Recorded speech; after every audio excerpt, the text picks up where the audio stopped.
صلوات بر محمد وآل محمد.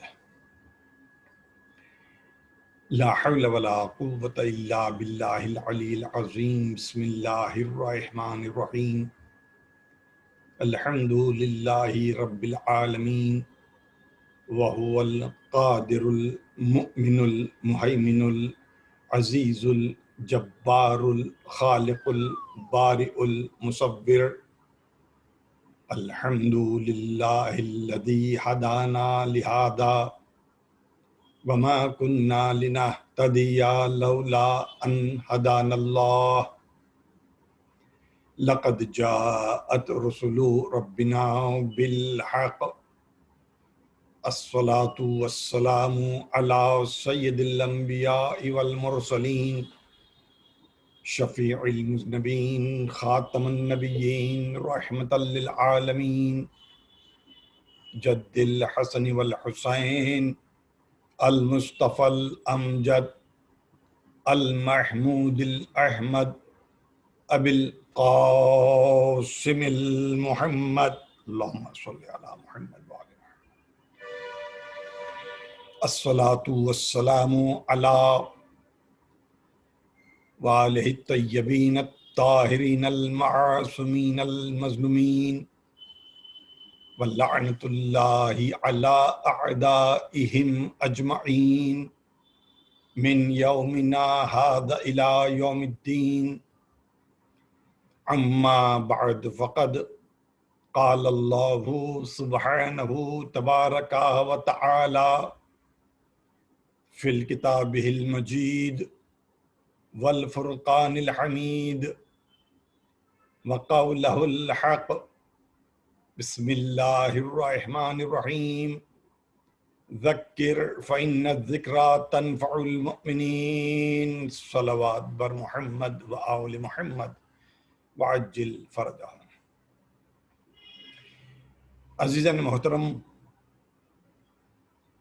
آپ کی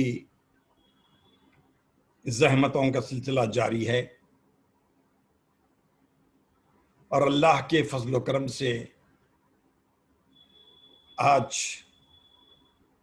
ہم اس منزل پر پہنچے ہیں کہ جہاں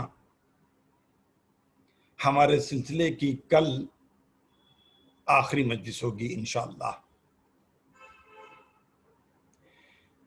یقینی طور پر کل سے لے کر تھوڑی دیر پہلے تک آپ لوگوں کو مسلسل مختلف مقامات سے جو عدالتی احکام ماہ اعضاء کے سلسلے میں، جلوس کے سلسلے میں نافذ ہوئے ہیں، مختلف ذرائع سے آپ کو ملی ہوں گی. میں پھر اپنی بات کو دہرانا چاہتا ہوں. پہلی بات تو یہ ہے کہ اللہ کا لاکھ لاکھ شکر ہے کہ اس ملک میں، اس شہر میں، ریاست تلنگانہ میں کسی نے بھی عزاداری پر بین نہیں لگایا، عزاداری کو روکا نہیں ہے. اگر کوئی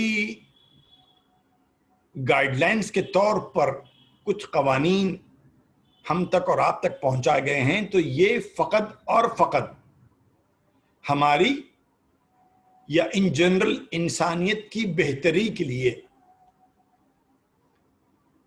اور ہم مسلسل یہ بات کہتے آ رہے ہیں کہ امام حسین علیہ السلام کی شہادت کو کسی جغرافیائی حدود، کسی مذہب یا کسی فرقے کے دائرے میں قید نہیں کیا جا سکتا. اس وقت پوری دنیا میں، بلکہ میں یقینی طور پر کہہ سکتا ہوں کہ جب سے میں نے ہوش سنبھالا ہے، بلکہ یقینی طور پر اس سے پہلے سے بھی سلسلہ چلا آ رہا ہوگا کہ اگر پوری کائنات میں کوئی ایک شخصیت ایسی ہے کہ جس پر بلا لحاظ جغرافیکل سٹیٹس، بلا لحاظ مذہب، بلا لحاظ فرقہ، اگر کوئی شخص کسی پر بولنے کے لیے، لکھنے کے لیے، سننے کے لیے تیار ہے سوائے ذات امام حسین کے، اور ایسی کوئی شخصیت نہیں نظر آئی۔ ہم نے بہت سے موقعوں پر، یہ بات صحیح ہے کہ غیر مسلم، غیر شیعہ مہمان مقررین کو ہم نے مختلف موقعوں پر بلایا ہے، وہ آئے ہیں، لیکن ہمیشہ انہوں نے ہم سے سوال بھی کیا ہے کہ آپ چاہتے ہیں کہ ہم آ کر آپ کے پلیٹ فارم پر کھڑے ہو کر آپ جن کا کلمہ پڑھتے ہیں یا آپ جن کو کچھ مانتے ہیں ان کی تعریف کریں؟ یہ لٹرلی لوگوں نے ہم سے سوال کیا ہے۔ لیکن جب کسی نے بھی کسی بھی مذہب، بلکہ میں تو کہتا ہوں کہ لا مذہب، کوئی مذہب کو نہیں مانتا ہو، اللہ پر ایقان نہیں ہے، اس شخص کو بھی اگر آپ کہیں گے کہ امام حسین کے عنوان پر تقریر کرو، تحریر لکھو، سننے کے لیے آپ اس کو بلا لیں گے، وہ آ جائے گا۔ تو اس سے پتہ چلتا ہے کہ امام حسین کی قربانی کسی جغرافیائی حصے میں رہنے والوں کے لیے نہیں ہے، کسی مذہب کے لیے نہیں ہے، کسی فرقے کے لیے نہیں ہے، انسانیت کے لیے ہے۔ جب امام حسین کی قربانی انسانیت کے لیے ہے، اور آج کی تاریخ میں صرف انسانیت کے لیے ہم سے کہا جاتا ہے کہ تم اسی حسین کا تذکرہ بقائے انسانیت کے لیے، صحت انسانیت کے لیے اپنے گھر میں، اپنے مکان میں، اپنی لوکل مسجد میں، اپنے امام بارگاہ میں، اپنے آشخانے میں کرو، تو یہ تو کسی کے کہنے کی ضرورت نہیں ہے۔ ہم کو خود اللہ نے اتنی عقل دی ہے، اتنی سمجھ دی ہے، اور یہ ہمارا عقیدہ اتنا پختہ ہے کہ جس حسین نے انسانیت کی بقا کے لیے، میں اس سے بڑھ کر آپ کو کون سی مثال دے سکتا ہوں کہ امام حسین نے حج کو قربان کیا تھا۔ ہے کوئی ایسی مثال تاریخ اسلام میں کہ کسی نے صرف حج کے 2 دن پہلے حج کو چھوڑا ہو؟ کس لیے چھوڑا تھا؟ مجلس ہو جائے گی، پورا ایک مکمل موضوع ہے۔ تو ایسی مثالیں ہمارے سامنے ہیں۔ اگر اس بقائے عزا کے لیے، میں نے شاید پہلی یا دوسری مجلس میں آپ سے عرض کیا تھا کہ عزاداری ایک امبریلا ہے، اس میں ماتم، سوزخانی، علم مبارک، تبرک، یہ سب جزو عزا ہیں۔ اگر کل کو باقی رکھنا ہے تو کہیں نہ کہیں، کبھی نہ کبھی جز کی قربانی دینی پڑتی ہے۔ اس وقت ہم کل قربان نہیں کر رہے ہیں، اور نہ کسی نے ہم سے کہا ہے کہ کل کو قربان کرنا ہے، نہیں۔ چاہے عدالت ہو یا حکومت ہو یا معاشرہ ہو، کسی نے بھی ابھی تک ہم کو عزاداری کو روکنے کے لیے نہیں کہا۔ یہ خود ایک کمال حسین ہے، کمال عزادار امام حسین بھی ہے کہ عزادار کا سٹیٹس لوگوں کی نظر میں اتنا ہے کہ وہ سمجھتے ہیں، اسی لیے ان سے توقع کی جا رہی ہے۔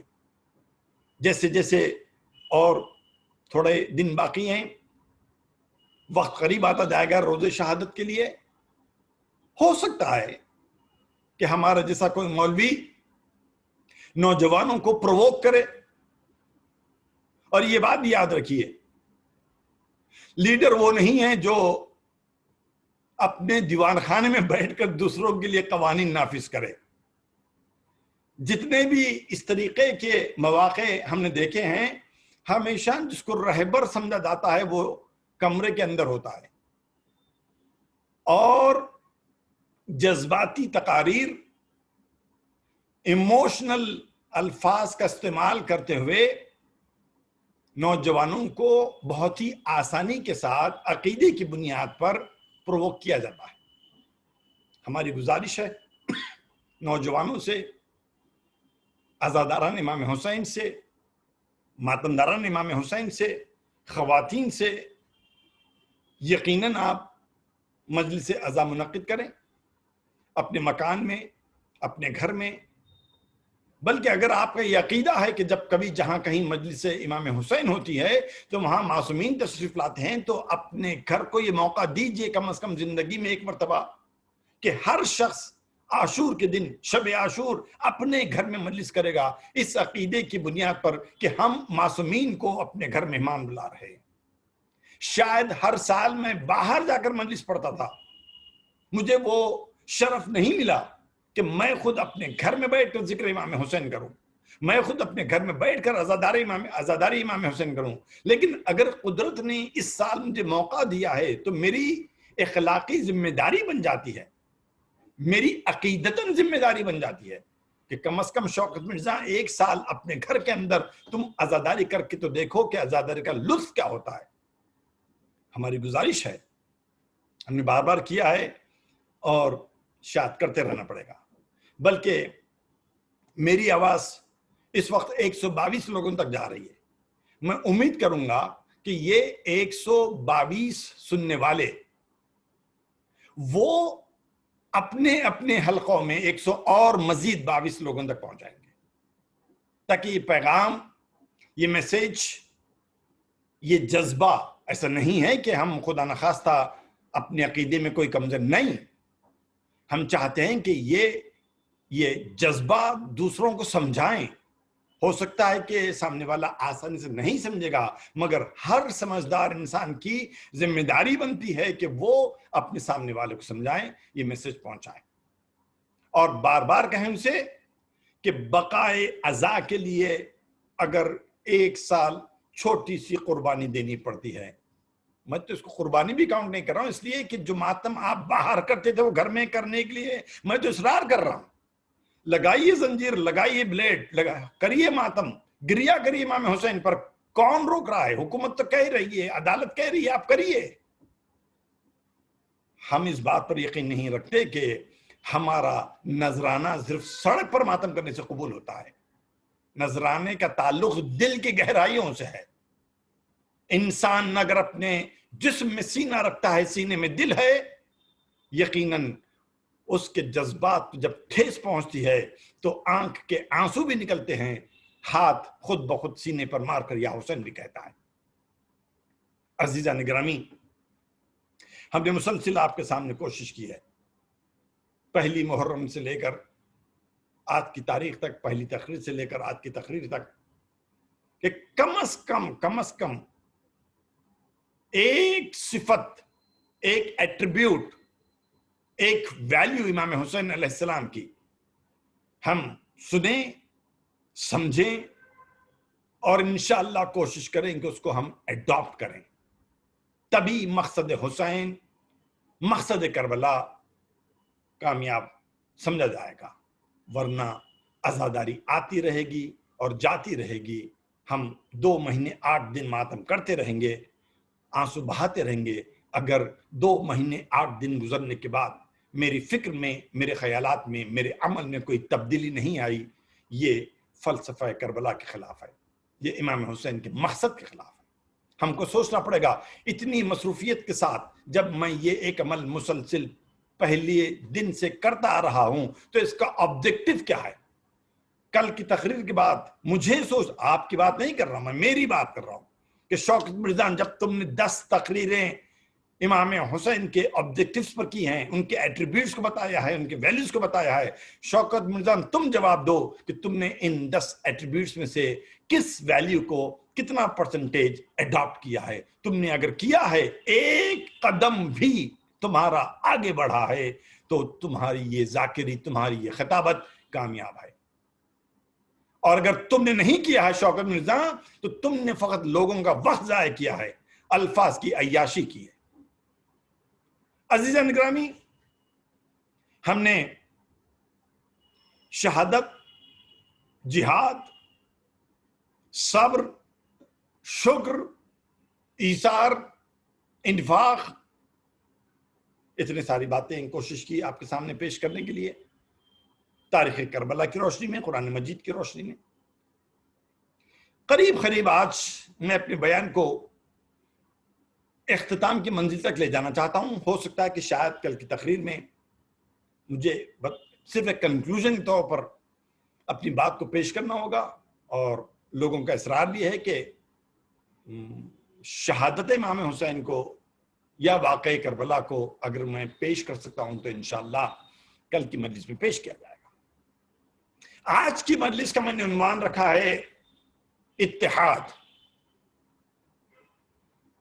میں نے پہلے ہی ذکر کیا آپ سے کہ امام حسین علیہ السلام کی ذات اس نقطہ اتحاد پر ہے کہ پوری کائنات میں، پوری دنیا میں بلا لحاظ مذہب و ملت وہی ایک شخصیت ایسی ہے کہ جس پر ہر انسان بولنے کو، لکھنے کو، سننے کو تیار ہے. یہ خود ایک مثال بن رہی ہے امام حسین کی نقطہ اتحاد کے لیے. دوسرا کمال یہ ہے امام حسین کا،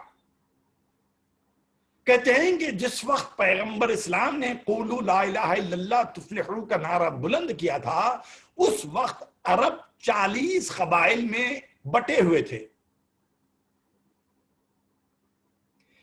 مجھے زیادہ معلومات نہیں، بہت سپرفیشل نالج رکھتا ہوں، جو میں نے پڑھا ہے وہ آپ کے سامنے پیش کر رہا ہوں.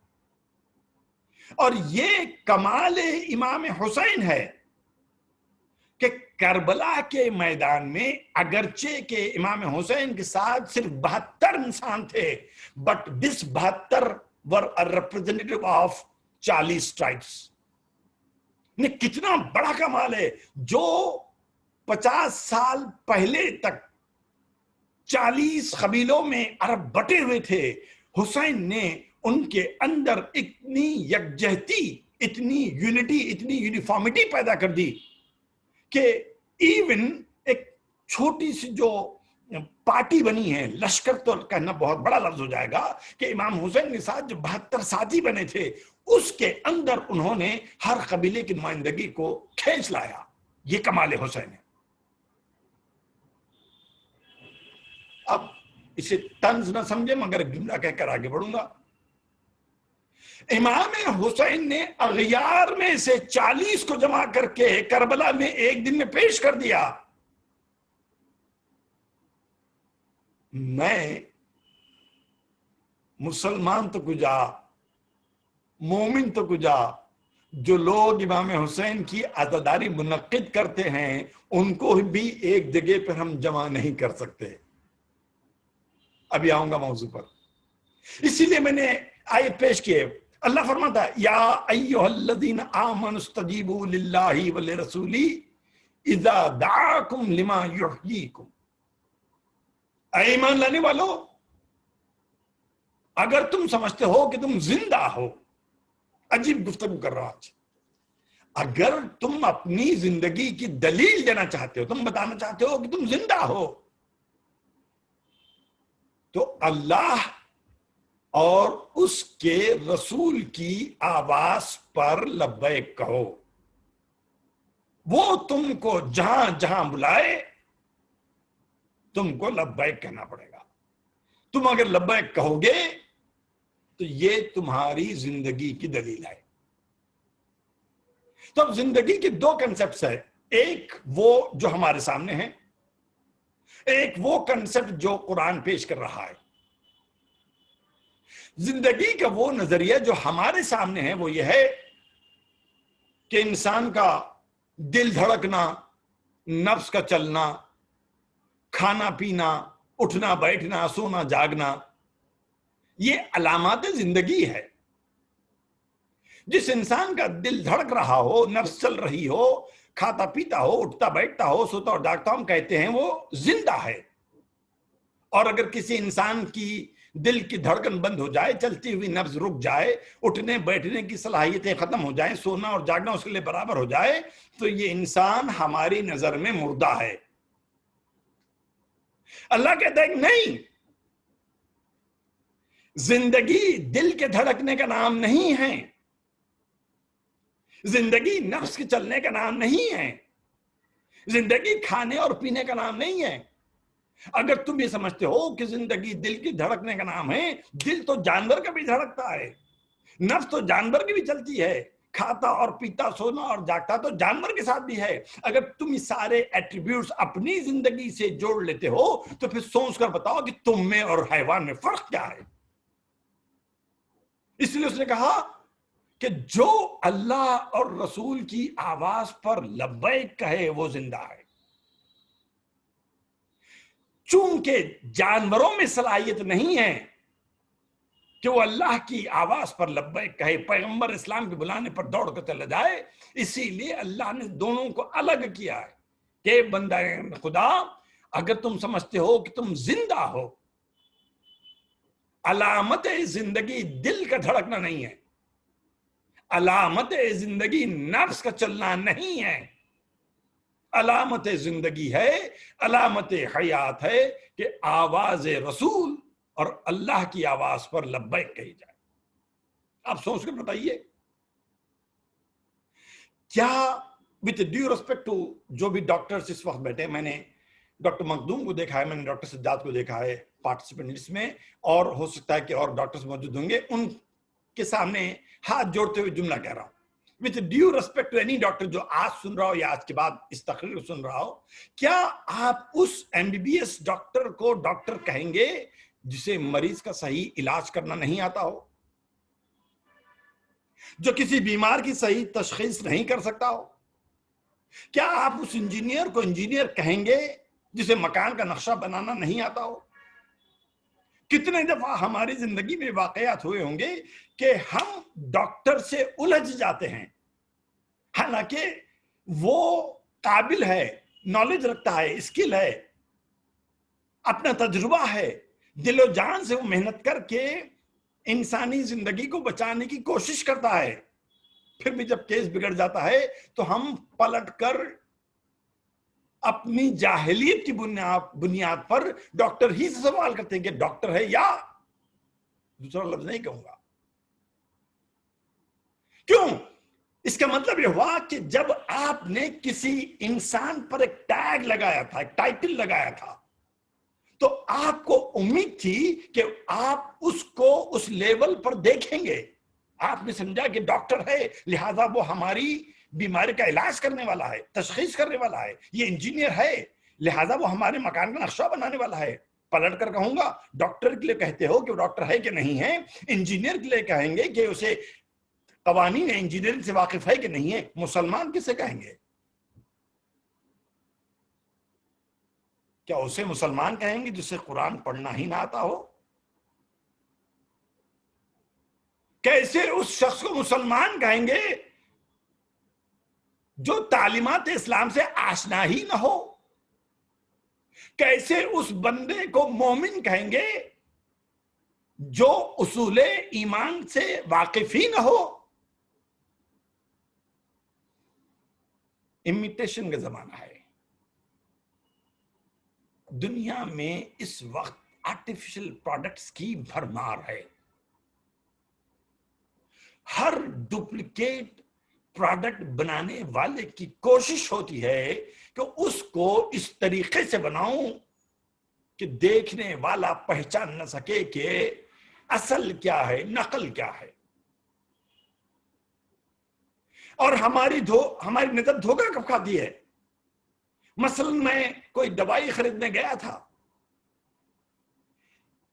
میں نے پیکنگ کو دیکھا، لیبلنگ کو دیکھا، اس پر جس طریقے کی تحریر تھی اس کو دیکھا اور سمجھا کہ یہ واقعاً اصل ہے۔ پتہ کب چلا؟ گھر آنے کے بعد جب میں نے اس دوائی کا استعمال کیا اور دوائی نے وہ اثر نہیں دکھایا جو دکھانا چاہیے تھا، تب ہم نے گمان کیا کہ شاید ہم کو دھوکا ہو گیا۔ تو دھوکا کس نے دیا؟ دھوکا اس پیکنگ نے دیا، دھوکا اس لیبلنگ نے دیا۔ عزیزان گرامی، ہر مسلمان پر یہ لباس چڑھا ہوا ہے جس سے آپ اندازہ نہیں کر سکتے کہ کون صحیح مسلمان ہے، کون غلط مسلمان ہے، کون صحیح ذاکر ہے، کون غلط ذاکر ہے، کون صحیح مولوی ہے، کون غلط مولوی ہے، کون صحیح عزادار حسین ہے، کون نقلی عزادار حسین ہے۔ قیامت اس مقام کا نام ہے جہاں سارا یہ لباس اتار دیا جائے گا، گویا اپنے الفاظ میں کہوں پیکنگ کھول دی جائے گی، وہ اثر نمودار نہیں ہوگا جو اثر ہونا چاہیے تھا۔ تب پتہ چلے گا صحیح مولوی کون تھا، جھوٹا مولوی کون تھا، صحیح مسلمان کون تھا، نقلی مسلمان کون تھا، صحیح ذاکر کون تھا، نقلی ذاکر کون تھا، صحیح عزادار امام حسین کون تھا، نقلی عزادار امام حسین کون تھا۔ دنیا تو عیب چھپانے کی جگہ یہاں ہر عیب چھپ جاتا ہے، نقلی اسلام بھی چھپ جاتا ہے، نقلی ایمان بھی چھپ جاتا ہے۔ آپ کو پتہ ہے کہ حضرت سلیمان کو جانوروں کی بولی کا علم دیا گیا تھا۔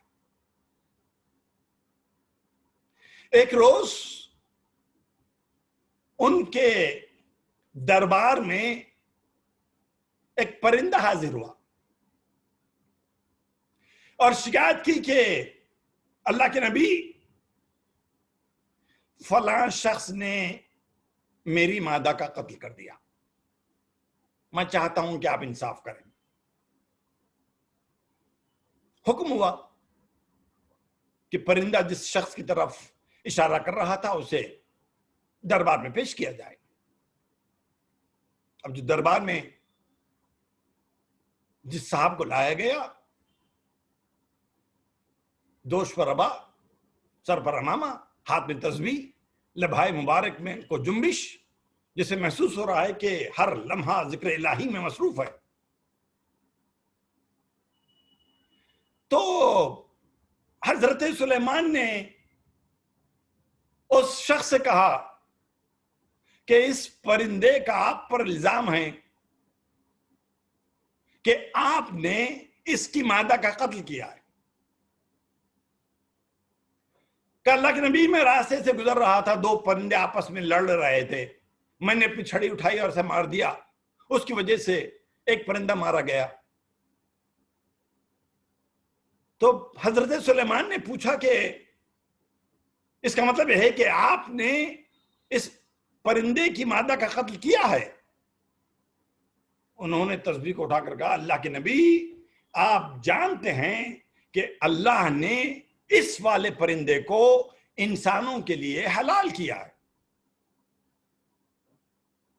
ہم نے شکار کیا۔ جواب کو سن کر حضرت سلیمان نے وہ نر پرندے کو جواب سنا دیا کہ مولوی صاحب کا کہنا ہے کہ اللہ نے تم کو انسانوں کے لیے حلال کیا ہے، اسی لیے انہوں نے تمہاری مادہ کا قتل نہیں بلکہ شکار کیا ہے۔ نر نے جواب دیا، اللہ کے نبی، اگر ان کو شکار کرنا ہی تھا تو وہ شکاری کے لباس میں آتے، ہم کو تو اس لباس نے دھوکہ دے دیا۔ عزیزان گرامی، پتہ نہیں اس لباس نے کتنوں کو دھوکہ دیا ہے۔ دوسروں کی بات نہیں کر رہا ہوں، اپنی بات کر رہا ہوں۔ پیغمبر اس آیت کی تبلیغ کرتے تھے تو انہیں افسوس ہوتا تھا کہ وہ لوگوں کو بتا رہے ہیں مگر لوگ ان کی بات سننے کو تیار نہیں تھے، تو ان کو رنج ہوتا تھا کہ وہ اتنی اچھی تبلیغ کر رہے ہیں، لوگ ان کی بات کو نہ سن کر جہنم میں جائیں گے۔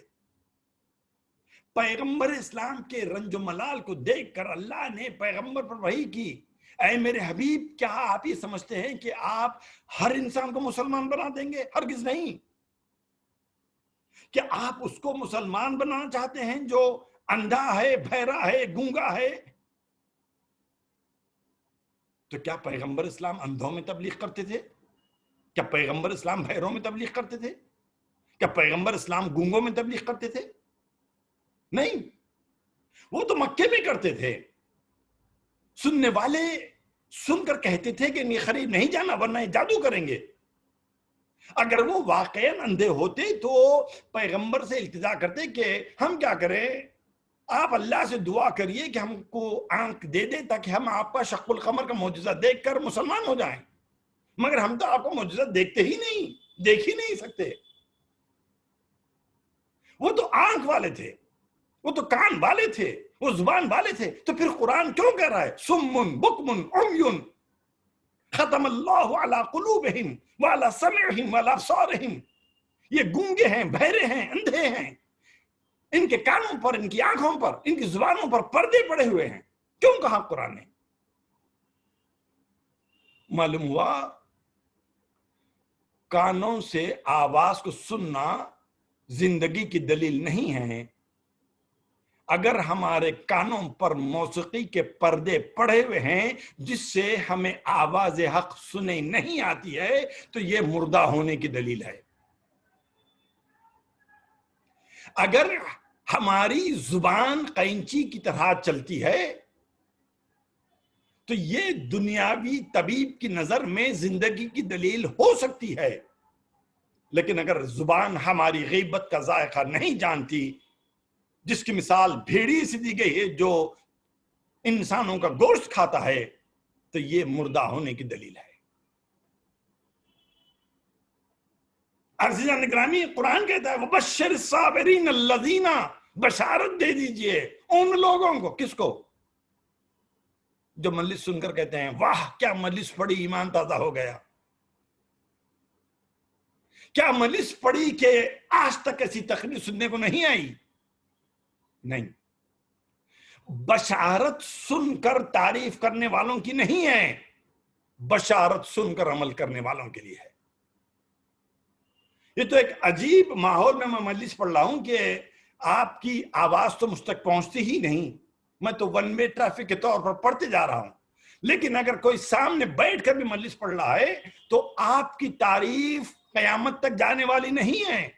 لیکن اگر ہماری تقریر کو سن کر آپ کی زندگی میں عمل میں ایک چھوٹا سا فرق بھی اگر آ جاتا ہے، اور اگر انشاءاللہ تعالی وہ فرق آپ کی اولاد، آپ کا بیٹا، بیٹے کا بیٹا اگر فالو کر کے اڈاپٹ کر لیتا ہے، تو وہ جب تک عمل کرتا رہے گا آپ کو ثواب ملے گا۔ آپ جب تک عمل کرتے رہیں گے، جس کسی ذاکر سے، مولوی سے، عالم سے، رہبر سے آپ نے یہ لفظ سنا ہے، جملہ سنا ہے، جس کی وجہ سے آپ کی تھنکنگ میں، سننے کی کیپیسٹی میں، عمل کی طرف راغب ہونے میں فرق آیا ہے، تب تک اس کو ثواب ملتا رہے گا۔ تو ہماری گزارش ہے، ہم آپ کی زحمتوں کا یقیناً شکریہ ادا کرتے ہیں، مگر یہ تعریف ہمارا کوئی فائدہ نہیں پہنچا سکتی۔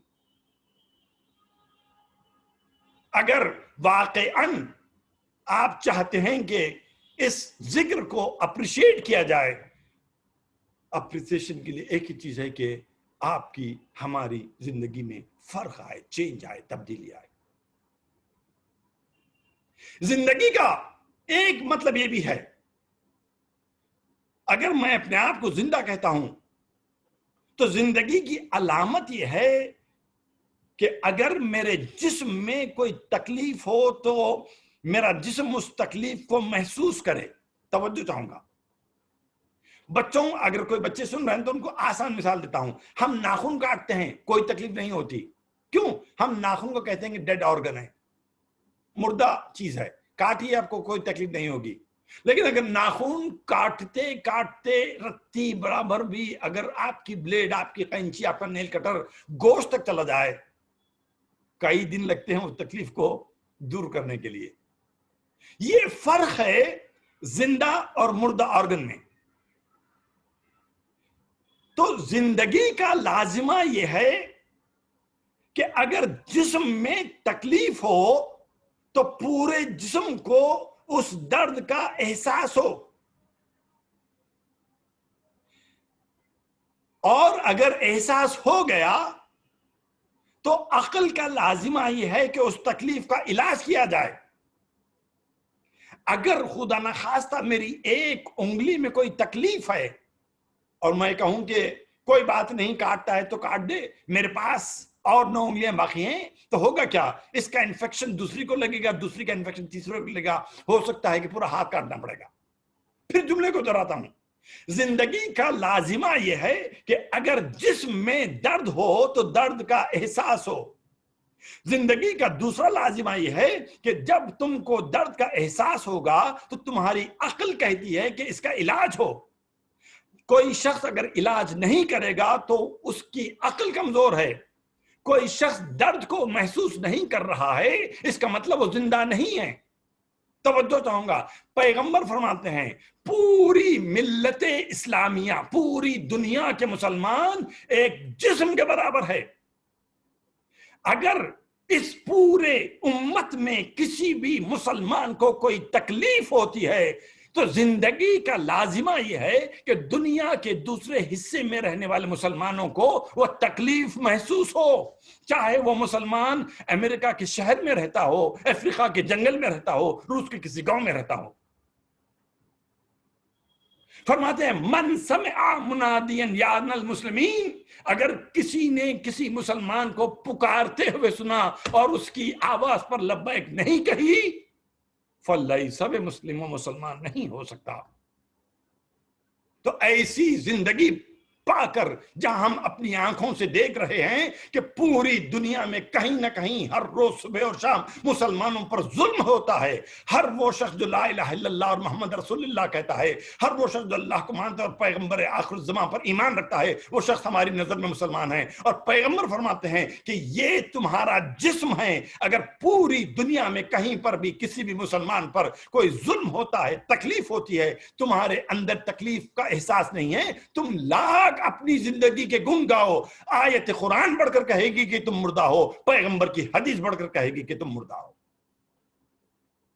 عزیزان گرامی، خلاف عقل ہے، خلاف عقل ہے کہ جب گھر کے باہر تو جھگڑا ہو رہا ہو اور گھر کے افراد خانہ جنگی میں مصروف ہوں۔ گھر سے مراد میری یہ چار دیواری نہیں ہے جہاں میں بیٹھا ہوں، گھر سے مراد ایک شہر بھی ہو سکتا ہے، گھر سے مراد ایک ملک بھی ہو سکتا ہے، کیونکہ پوری ملت اسلامیہ ایک یونٹ ہے۔ فرماتے ہیں کہ یہ خلاف عقل ہے کہ جب گھر کے باہر جھگڑا ہو رہا ہو اور گھر کے لوگ خانہ جنگی میں مصروف ہوں۔ آپ نے دیکھا مولا کائنات کی زندگی کو،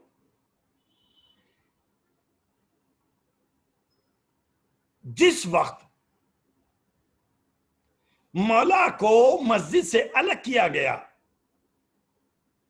لوگوں نے علی کے پیچھے نماز پڑھنا چھوڑ دیا۔ علی نے کبھی نہیں کہا کہ تم ہمارے پیچھے نماز نہیں پڑھتے ہو، ہم دوسری مسجد بنائیں گے۔ ہر مسلمان جانتا ہے کہ علی نے 25 سال لگائے تھے قرآن مجید کو جمع کرنے کے لیے، لوگوں نے نہیں مانا۔ یہ تو ہو سکتا تھا کہ جب علی کو چوتھا خلیفہ یونانی مسلم مسلمانوں نے قبول کر لیا تھا، اس وقت تو علی اپنا قرآن رائج کر سکتے تھے، نہیں کیا۔ کیوں نہیں کیا؟ اگر علی کر دیے ہوتے تو آج مسلمانوں میں 2 قرآن ہوتے، ایک نہ ہوتا۔ ہم عزاداری امام حسین پر ہنستے ہیں، ہو گئے نا تمہاری مجلس ناکام، ہم کو نہیں بلایا، مت بلاؤ، ہم دوسری انجمن بنائیں گے۔ تم نے ہم کو نہیں پڑھائی مجلس، نہ پڑھاؤ، ہم اور ایک مجلس کھڑا کر کے وہاں پر مجلس پڑھیں گے۔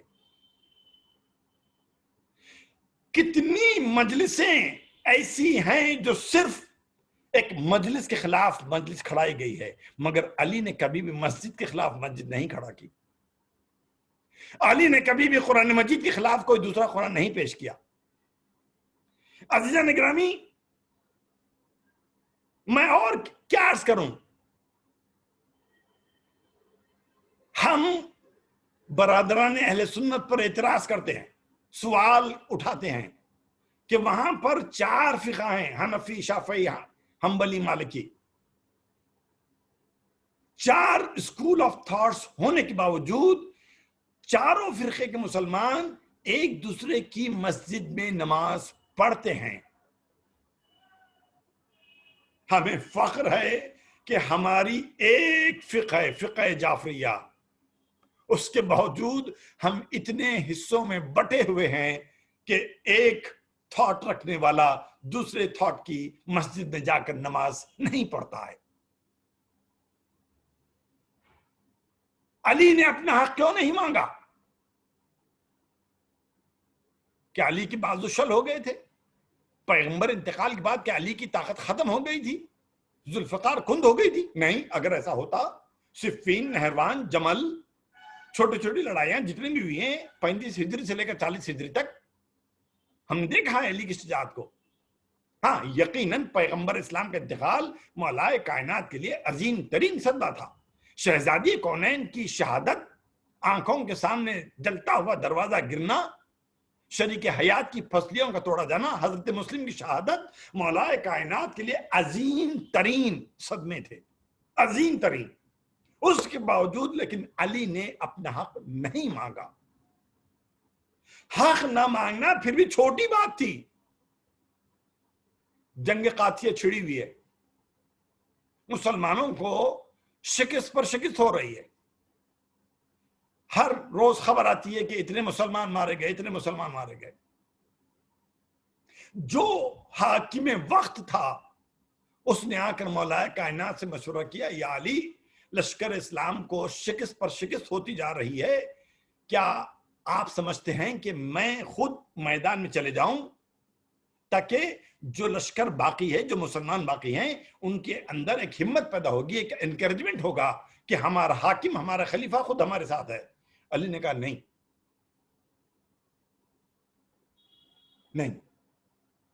تھوڑی دیر کے لیے واقعہ ختم کرنے سے پہلے یہ سوچ رہا ہوں، میں اگر ہوتا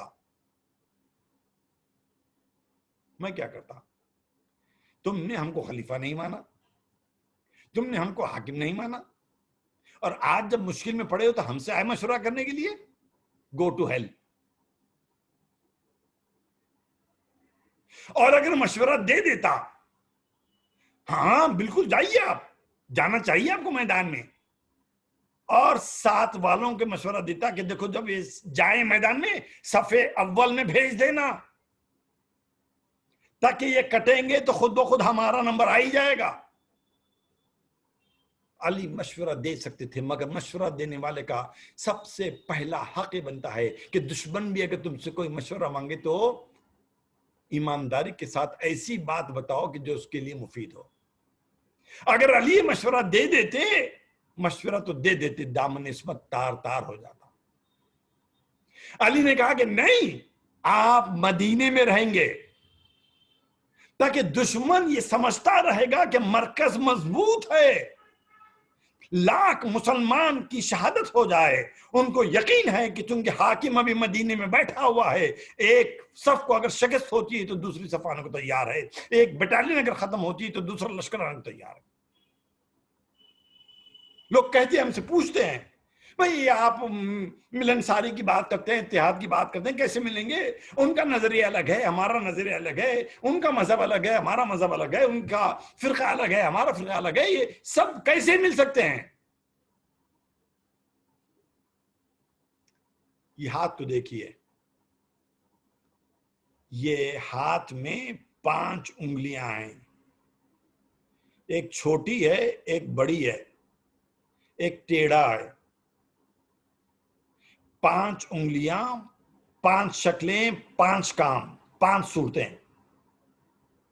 یہ 5 اس وقت تک 5 ہے جب تک کہ سامنے سے کسی نے حملہ نہیں کیا. جیسے ہی سامنے سے حملہ ہوگا، ان 5 نے اپنی اپنی انفرادیت کو ختم کر کے ایک دوسرے سے اتنے قریب آ گئے کہ ایک مضبوط طاقت بن گئی، ایسی طاقت کہ دشمن پر جب ہم نے ایسا وار کیا تو اس کو سر اٹھانے کا پھر موقع نہیں ملا. سچ بتائیے، اگر یہ 5 انگلیاں اپنی انفرادیت کو باقی رکھنے کے لیے، اپنی انڈیویجوالٹی کو باقی رکھنے کے لیے الگ الگ رہتی تو کیا ہوتا؟ ہر انگلی زخمی بھی ہوتی، دشمن کو شکست بھی نہ دے پاتے. یہ انگلیوں کا اتحاد تھا جس نے ہم کو طاقت دی. یہ مسلمانوں کا اتحاد ہوگا اگر تم دشمن کے مقابلے پر کھڑے ہو کر اپنی ایک طاقت یکجٹ کر لو. آپ دشمن کو شکست نہیں دے سکتے. دشمن جانتا ہے طاقت اتحاد میں ہے. ہم آپ نہیں جانتے ہیں تو بھول گئے. آیت اللہ خمینی کا ایک جملہ اکثر مجھے یاد آتا ہے، علم سب کو ہے، یقین نہیں ہے. اللہ سے لے کر بندے تک جو باتیں کل میں نے سنائی ہیں، قرضہ دینے کی، انفاق کرنے کی، اثار کرنے کی، ایسا نہیں ہے کہ میں نے کوئی نئی بات آپ کے سامنے پیش کی ہے. علم سب کو ہے، یقین نہیں ہے. یہ بات دشمن جانتا ہے کہ طاقت اتحاد میں ہے. کبھی سوچا آپ نے نظر اٹھا کر؟ سب سے بڑی طاقت اس وقت جو کہی جاتی ہے، the biggest democracy of the world، امریکہ. کیا نام ہے اس ملک کا؟ امریکہ کا نام امریکہ نہیں ہے، یونائٹڈ اسٹیٹس آف امریکہ. نام بتا رہا ہے کہ وہ یونائٹڈ ہے. دوسری بڑی طاقت یونائٹڈ کنگڈم.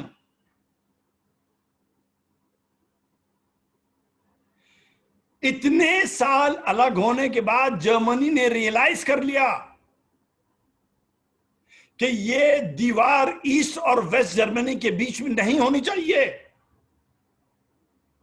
ابھی بھی مسلمان کی سمجھ میں بات نہیں آئی کہ جرمنی اپنی دیوار کو توڑ رہا ہے. مسلمان سے کہا جاتا ہے تم کیا ایسی بات کرو, تم تو شیعہ ہو, وہ سنی ہیں. اس نے شیعہ اور سنی کے بیچ میں ایک دیوار کھڑی کر دی. سنیوں سے اس نے کہا تم کیسی بات کرتے ہو, تم تو حنفی ہو, وہ تو شافعی ہے. تم تو شافعی ہو, وہ تو حنبلی ہے. تم حنبلی ہو, وہ اہل حدیث ہے. تم اہل حدیث ہے, وہ بریلوی ہے. تم بریلوی ہے, وہ دیوبندی ہے. کیونکہ وہ جانتا ہے دشمن دوست کے ساتھ, دشمنی کے ساتھ اگر نفرت کی دیواریں جب کھڑی کر دو گے, ایک دوسرے پر جب مصیبت آن پڑے گی نا, کوئی کسی کی مصیبت پر آنسو بہانے والا نہیں رہے گا. وہ جانتا ہے کہ انسان جب روٹی کے بڑے نوالے کو ہضم نہیں کر سکتا, اس کے چھوٹے چھوٹے ٹکڑے کرتا ہے تاکہ آسانی کے ساتھ اسے ہضم کر سکے. آج کتنے اسلامی ممالک, مجھے شرم آتی ہے اسلامی ممالک کہنے کے لیے, مسلمان ممالک کہہ سکتا ہوں, کتنے ہیں گنیوں انگلیوں پر. Saudi Arab, U A E, Bahrain, Kuwait, Qatar, Yemen, اور گنتے جائیے. ان کا وجود کہاں تھا 50 سال پہلے تک؟ 1970 سے پہلے کہاں تھے یہ؟ پوری ایک مملکت اگر ہوتی, مسلمانوں کی نمائندگی ہوتی, مگر دشمن جانتا تھا اتنی بڑی ایک اسلامی مملکت بنا دیں مقابلہ مشکل ہوگا. اس نے کہا تم بحرین, تم عمان, تم سیریا, تم یو اے ای, ہم خوش ہو گئے کہ کچھ نہیں تو نہیں ایک حکومت کے ہم مالک بن گئے. اتنی چھوٹی کہ ورلڈ میپ اگر ڈرا کریں تو اس ملک کا نام لکھنے کے لیے آپ کو تھوڑی جگہ بھی نہیں ملتی. قرآن کہہ رہا ہے مسلسل یہودی تمہارے کبھی بھی دوست نہیں ہو سکتے. ہم سمجھ رہے ہیں کہ وہی ہمارا سب سے بڑا دوست ہے. قرآن کہہ رہا ہے کہ عیسائی پر تم کبھی بھی اعتماد نہیں کر سکتے. ہم سمجھ رہے ہیں کہ یہی بڑی طاقت ہے. کچھ نہ کچھ ان کے سامنے یا تو ادھر یا ادھر ہمارے لیے جھکنا ضروری ہے. بس بات کو ختم کرنے کے لیے چھوٹی سی مثال, اسلامی تاریخ کی پہلی جنگ, جنگ بدر. کتنے مسلمان گئے تھے لشکر میں؟ سبھی کو معلوم ہے, سبھی جانتے ہیں, ہزاروں مرتبہ سنا ہوگا, پڑھا ہوگا, لکھا ہوگا. 313. دشمن کی فوج میں کتنے سپاہی تھے؟ 1000. جو سپاہی دشمن لے کر آیا تھا وہ کیسے تھے؟ ہر سپاہی گھوڑے پر سوار, ہر ایک کے ہاتھ میں تلوار, کھاتا پیتا ہوا انسان, اور مکمل یقین کے ساتھ اگر مر جاؤں تو پیچھے سے اور ایک لشکر آنے والا ہے. یہ جو 313 گئے تھے یہ کیسے تھے؟ کچھ گھوڑے, انگشت شمار اونٹ, کسی کے پاس تلوار, کسی کے پاس نیزہ, کسی کے پاس کچھ نہیں. بلکہ یہاں تک لکھا ہے کہ لوگوں کے پیروں میں جوتے بھی نہیں تھے. یہ 313, وہ 1000. جیتا کون, ہارا کون؟ بھئی اصولاً تو وہ 1000 کو جیت ہونی چاہیے تھی. اصولاً تو یہ 313 کو ان کی طاقتوں کے اعتبار سے, نمبر کے اعتبار سے شکست ہونا چاہیے تھی. جیتا کون, ہارا کون؟ الفاظ کو بدل کر اگر کہہ دوں کہ جسے اللہ پر یقین تھا وہ جیتا, جسے اللہ پر یقین نہیں تھا وہ ہارا.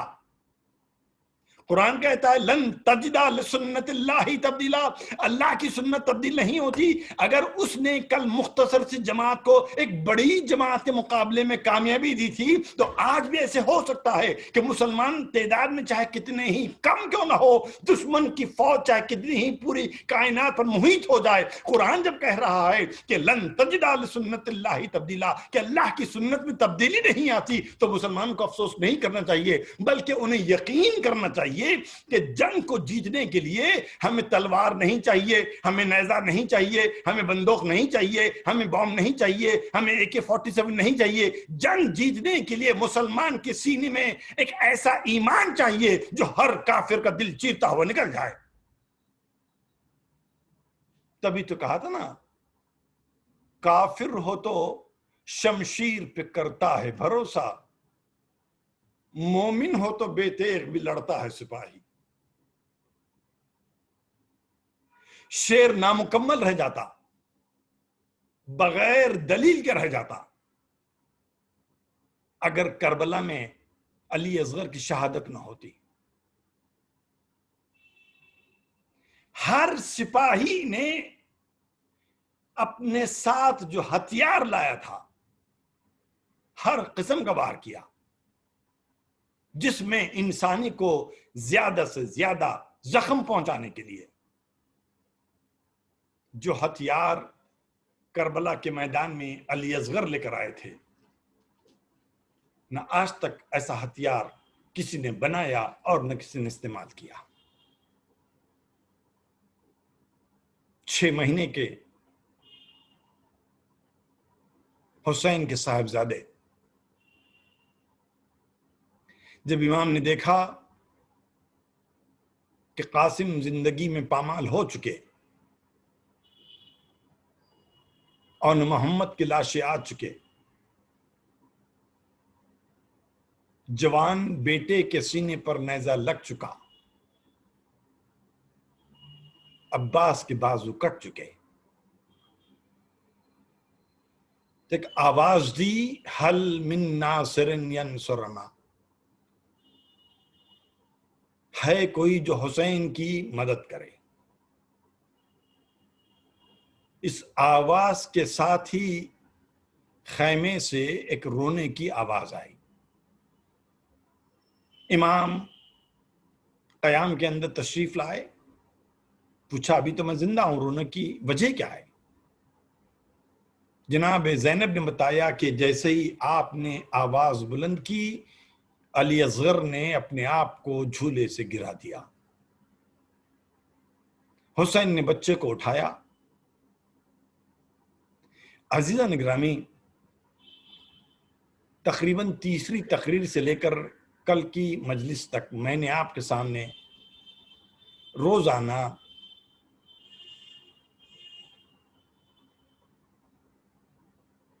کسی نہ کسی شہید کی شہادت پڑھی ہے، اور ایک جملہ ہے جو میں اکثر کہتا ہوں، شہید کی شہادت پڑھنا آسان کام ہے،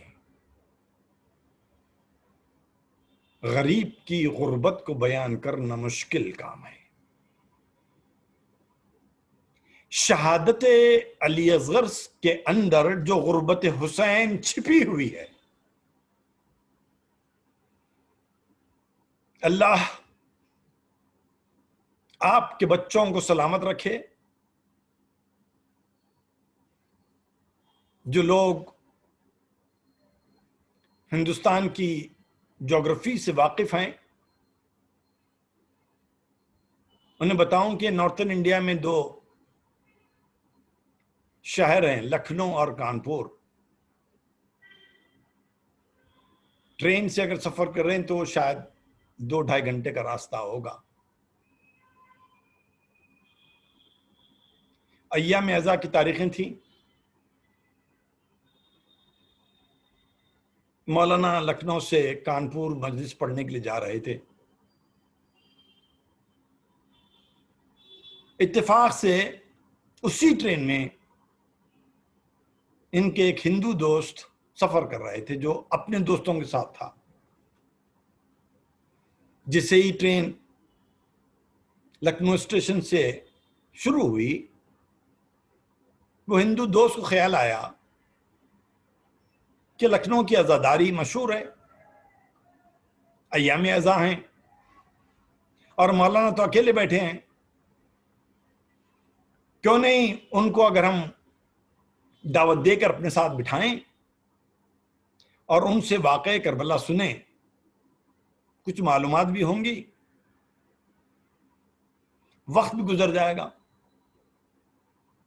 اس نے مولانا کو اپنے ساتھیوں کے ساتھ ملاقات کروائی اور کہا کہ گھنٹہ آدھے گھنٹہ باقی ہے، آپ ہم کو بتائیے کہ کربلا کا واقعہ ہے کیا۔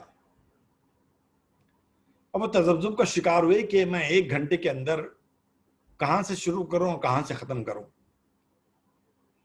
تو انہوں نے بتایا کہ حضرت محمد اسلام کے آخری نبی تھے، ان کی بیٹی فاطمہ، ان کے داماد علی، ان کے نواسے کا نام تھا حسین۔ 60 ہجری میں اس علاقے کے حاکم جس کا نام یزید ابن معاویہ تھا، اس نے ان سے بیعت کا مطالبہ کیا اور بیعت نہ کرنے پر دھمکی دی کہ ان کا قتل کر دیا جائے گا۔ تو مدینے کو خون خرابے سے بچانے کے لیے انہوں نے اپنے آپ کو ایک ایسی جگہ پہنچا دیا جہاں پر کوئی رہتا ہی نہیں تھا، لیکن اس حاکم کی فوج ان کا پیچھا کرتے کرتے اس علاقے تک پہنچ گئی جسے آج ہم کربلا کہتے ہیں۔ محرم کی 2 تاریخ تھی۔ حسین اپنے دوست احباب کے ساتھ کربلا کی زمین پر پہنچے تھے۔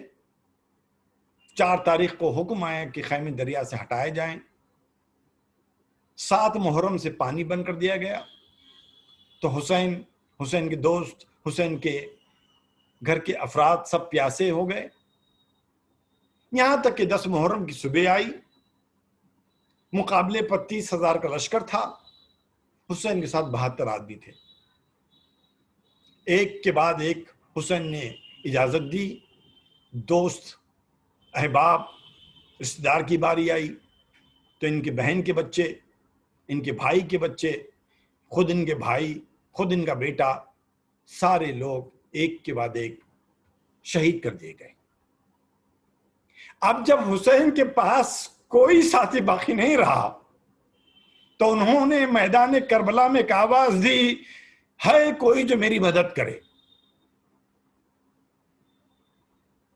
تو ہندو لوگوں نے پوچھا کہ جب حسین جانتے تھے کہ سارے لوگ تو مارے گئے تو اب وہ کس امید کی بنا پر یہ آواز اٹھائے کہ ہے کوئی جو میری مدد کرے؟ تو انہوں نے جواب دیا کہ حسین چونکہ امام تھے، ان کی ذمہ داری تھی کہ باقین یقین کر لیں کہ اب کوئی باقی نہیں رہا۔ کہ پھر کیا ہوا؟ کہ جیسے انہوں نے کہا کہ ہے کوئی جو میری مدد کرے، اس وقت خیمے سے رونے کی آواز آئی اور یہ خیمے میں پہنچے۔ لوگوں نے بتایا کہ ان کا 6 مہینے کا ایک بچہ تھا، اس بچے کا نام علی اصغر تھا۔ اس بچے نے اپنے آپ کو جھولے سے گرا دیا۔ تو امام حسین نے کہا کہ اس بچے کو دو، میں جا کر جو میرے سامنے سپاہی کھڑے ہیں ان سے پانی مانگوں گا۔ وہ اس بچے کو گود میں لیے ہوئے لشکر کے سامنے آ کر ایک بلندی پر کھڑے ہو گئے اور کہا کہ بچہ 3 روز کا بھوکا اور پیاسا ہے، اس کی ماں کا دودھ بھی خشک ہو چکا ہے۔ تو ہندو دوستوں نے پوچھا، بچے کی پیاس کا ذکر سن کر لشکر والوں نے بچے کو پانی پلا دیا؟ کہ نہیں پلایا۔ کہ پھر کیا ہوا؟ کہ امام حسین نے اس بچے کو کربلا کی زمین پر لٹا دیا اور کہا کہ تم خود آ کر اس بچے کو پانی پلا دو۔ مگر کربلا کی زمین اتنی زیادہ گرم تھی کہ جیسے ہی امام حسین نے بچے کو لٹایا وہ بچہ تڑپنے لگا۔ حسین نے اس بچے کو دوبارہ اٹھا لیا۔ تو ہندو دوستوں نے پوچھا، پھر بچے کے تڑپنے کو دیکھ کر لشکر والوں نے بچے کو پانی پلا دیا؟ کہ نہیں پلایا۔ پوچھا پھر کیا ہوا؟ کہ اس کے بعد امام حسین نے بچے کے کان میں کچھ کہا۔ ہمیں نہیں معلوم کہ باپ نے بیٹے کے کان میں کیا کہا، مگر بعد والے یہ گمان کرتے ہیں کہ شاید امام حسین نے کہا کہ بیٹا اگر تم پیاسے ہو تو تم خود بتا دو کہ تم کتنے پیاسے ہو، تو حسین کے کچھ کہنے کے بعد علی اصغر نے اپنی سوکھی زبان اپنے سوکھے ہوئے ہونٹوں پر پھیرنا شروع کی۔ اس منظر کو دیکھ کر لشکر یزید کے سپاہی جو سامنے کھڑے ہوئے تھے وہ زار و خطار رونے لگے۔ ہندو دوستوں نے پوچھا پھر بچے کے اس عمل کو دیکھ کر جب سپاہی رونے لگے تو روتے روتے انہوں نے بچے کو پانی پلا دیا؟ کہا نہیں پلایا۔ کہا پھر کیا ہوا؟ کہ جب عمر سعد نے دیکھا کہ لشکر کے سپاہی رو رہے ہیں اس نے ایک آواز دی، اینا ہرملہ، ہرملہ کہاں ہے؟ لوگوں نے پوچھا یہ ہرملہ کون تھا؟ کہ ہرملہ لشکر یزید کے سپاہی کا لشکر کا ایک سپاہی تھا، زبردست تیر انداز تھا۔ اس کا نشانہ اتنا پرفیکٹ تھا کہ ایک تیر ہوا میں پھینک کر دوسرے تیر سے پہلے تیر کو نشانہ بناتا تھا۔ اس کی طاقت اتنی تھی کہ اگر لوہے کی چادر پر تیر مارتا تو تیر لوہے کی چادر سے پار نکل جاتا۔ لوگوں نے کہا کہ حسین تو پانی مانگ رہے تھے مگر عمر سعد نے ہرملہ کو کیوں بلایا؟ مولانا نے جواب دیا، اس کے بعد ایک جملہ تھا، اختا کلام الحسین، حسین کے کلام کو قطع کر دے۔ بس جملہ سننا تھا، سارے ہندو دوست کھڑے ہو گئے کہ مولانا خبردار، اس کے آگے بیان کرنے کی آپ کو ہم اجازت نہیں دیتے۔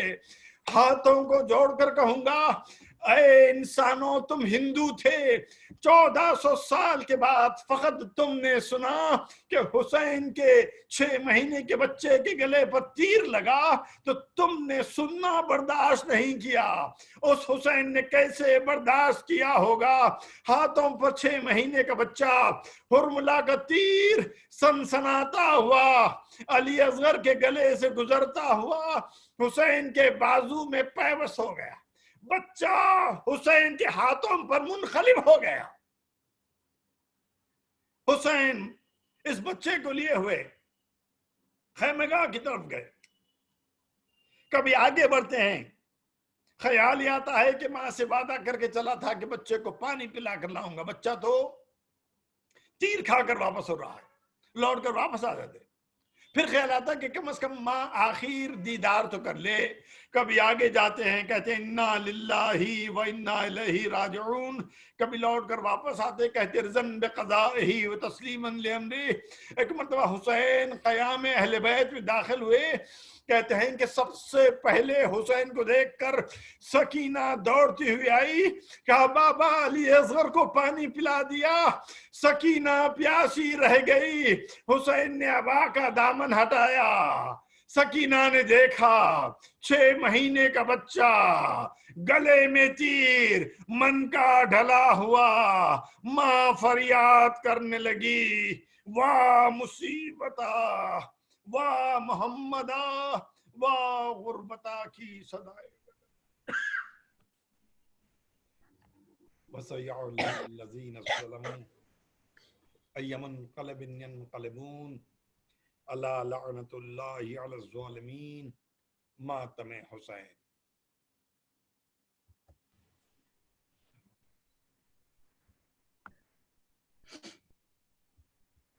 نیزے سے اصغر کو نظر آئی جو مادر، دیکھا کھلا سر ہے پریشان ہے مضطر، رونے لگے کہنے لگے تب علی اصغر، ماں مجھے اپنے سینے سے لگا لے،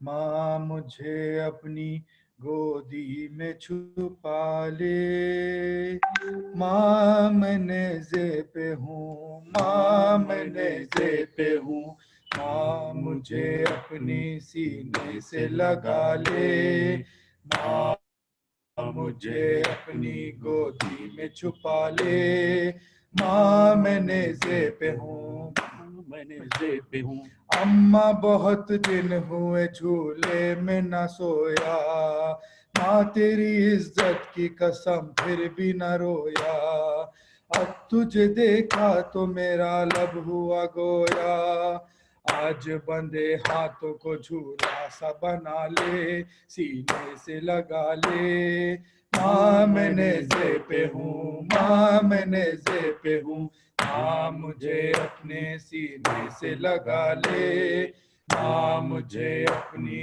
گودی میں چھپا لے ماں میں نیزے پہ ہوں ماں میں نیزے پہ ہوں جسم کہاں سر ہے کہاں آئے مقدر اما بدن رہ گیا کربل کی زمین پر اما تیرے ساتھ چلا آیا میرا سر کرتا تجھے کیسے لعینوں کے حوالے سینے سے لگا لے ماں میں نیزے پہ ہوں ماں میں نیزے پہ ہوں ماں مجھے اپنے سینے سے لگا لے ماں مجھے اپنی گودی میں چھپا لے ماں میں نیزے پہ ہوں ماں میں نیزے پہ ہوں گرم ہوا گرم زمین جلتا ہوا تیر اما ذرا سوچو میرے خط سے بڑا تیر کیسے کہوں حلق پہ جس وقت لگا تیر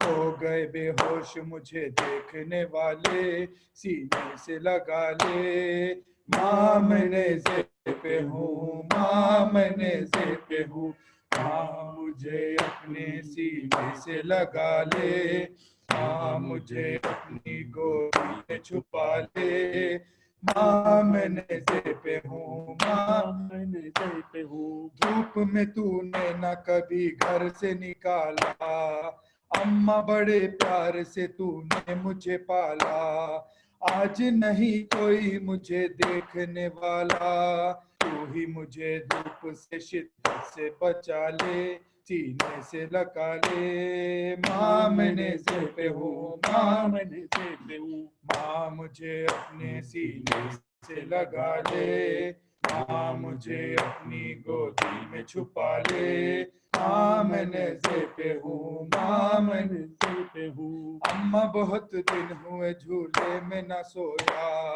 ماں تیری عزت کی قسم پھر بھی نہ رویا اب تجھے دیکھا تو میرا لب ہوئے گویا آج بندے ہاتھوں کو جھولا سا بنا لے سینے سے لگا لے ماں میں نیزے پہ ہوں ماں میں نیزے پہ ہوں ماں مجھے اپنے سینے سے لگا لے ماں مجھے اپنی گودی میں چھپا لے ماں میں نیزے پہ ہوں ماں میں نیزے پہ ہوں ماں میں نیزے پہ ہوں صحیح